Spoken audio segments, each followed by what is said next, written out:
Good morning, good morning, good morning. Ayan, magluluto tayo ng pinakbet for today's video. Oops! Ayan, yan ang aking ulam for today. Okay? Magpapakbet ang madal nyo. Ayan. Kamatis, pakbet na gulay, piniritong, ano ba yan? Espada. Ito yung ulamin ko ngayon. Tapos ipapartner ko sa pinakbet. Yan. Parang healthy tayo. Parang healthy tayo lagi.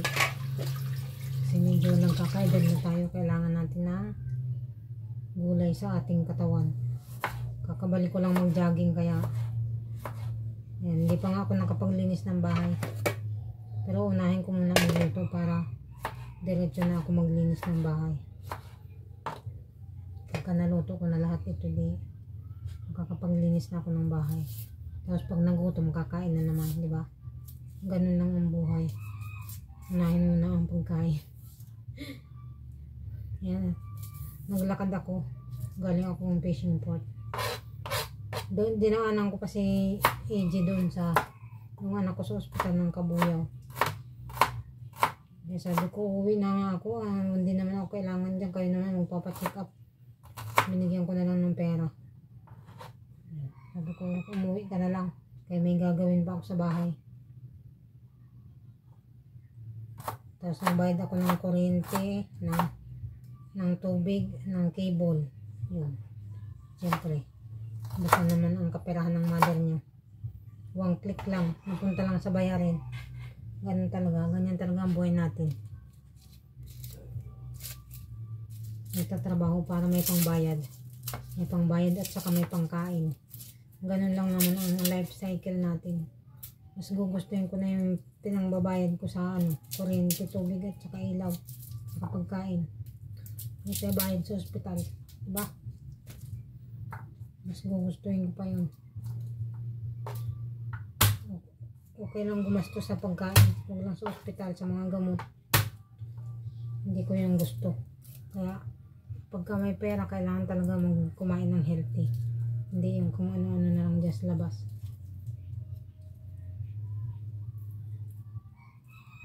Kasi hindi naman lahat ng panahon ay wala tayo. May mga times talaga tayo na nakakaluwag-luwag. Ganito na ako. Pagka nakakaluwag-luwag, di kakain tayo masarap. Pero pagka medyo tagilid, tipid-tipid muna. Ganun naman talaga ang buhay natin. Ganyan lang life cycle ng buhay natin. Tulad ko ngayon, kakabayad ko lang mga bayarin. Siyempre. Tapos sa ibang kabayad ng bayarin, okay na. Food na lang ang kailangan kong i-provide, diba? At least bayad ako sa mga bayarin ko. Ganun lang kasimple ang buhay. Huwag nang pinapahirapan pa ang sarili. Pagka may pera at may bayaran. Para wala nang gulo. Wala nang maraming gulo. Wala na rin sakit sa ulo. May peace of mind ka. Hugasan ko lang itong malunggay kasi gusto ko sa malunggay yung ayun gusto ko sa pakbet may malunggay. Ayan. Nabili natin ito doon. Siyempre pa, nahilig tayo maggulay. Kailangan hindi mawala ang malunggay. Ngayon, luluto na ako. Dito ko na lang sa luto. Ito naman ang nandito sa buka. Hugasan na. Eh, siyempre.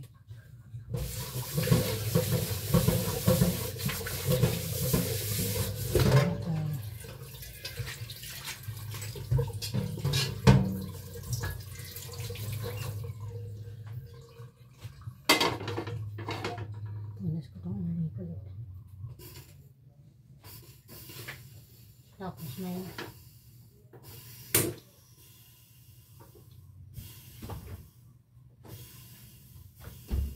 may sisig ako dito.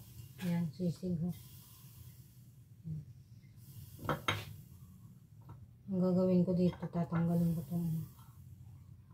Kaya wag na. Igigisa ko ngayon ito. Igigisa ko ngayon ito dito sa ano.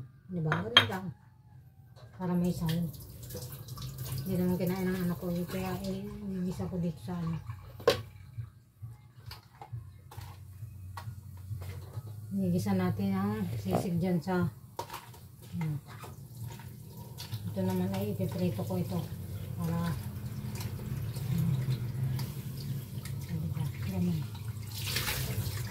ganun lang ang buhay.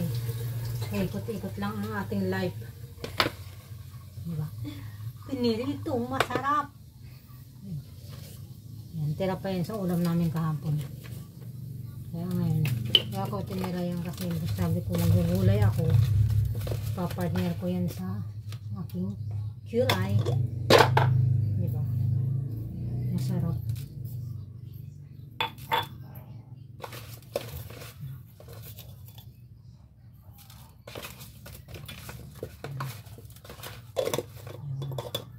Pagkatapos ito ay nang gulay. Ng isda.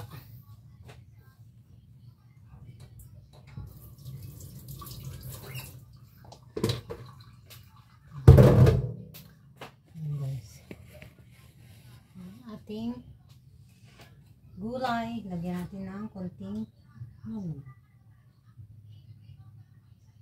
mantika.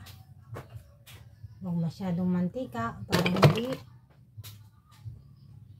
mamantika. Yan. Siyempre hugasan natin ito. Baka ginapangan ng animal. Ganyan ang sunod natin gagawin. Kasi maglilinis pa talaga ako ng bahay namin. Maglilinis pa tayo. Ngayon. Ito.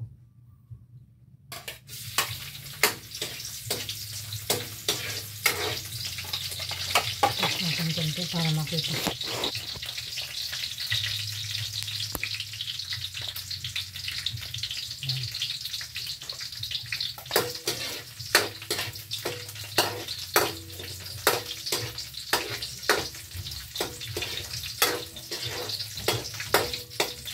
Tapos,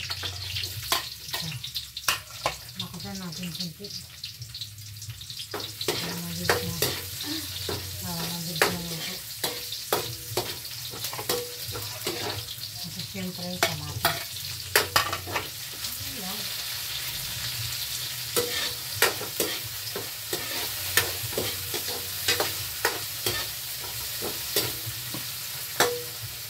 Tapos salo natin itong sisig.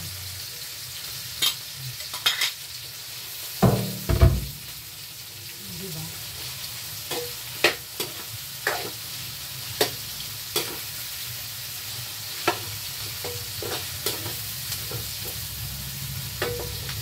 Lalakad yata ito natin.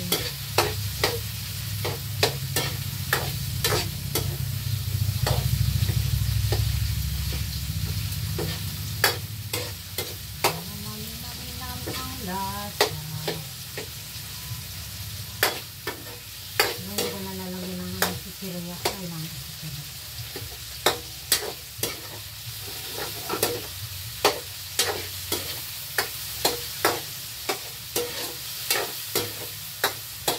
Masarap na.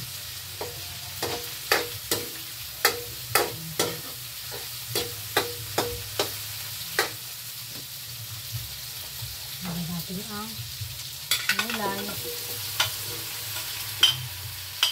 Ito isa lang.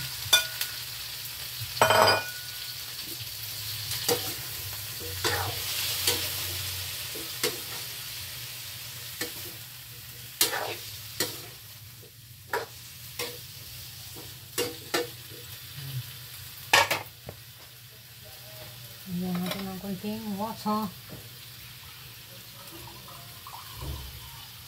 Hindi kailangan marami. Konti lang.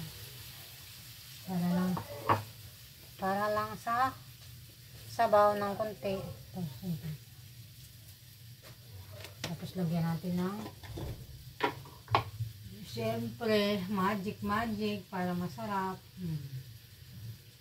Diba? Ayan.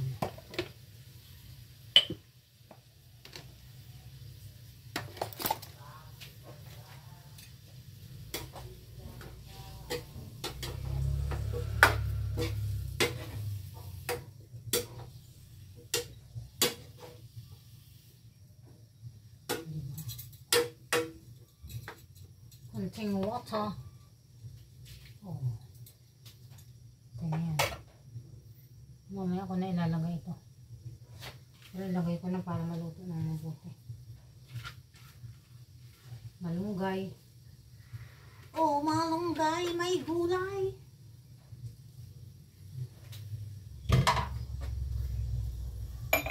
Ang ating buhay.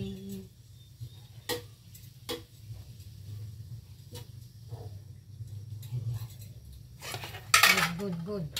Tapos takpan natin ng saglit. Okay.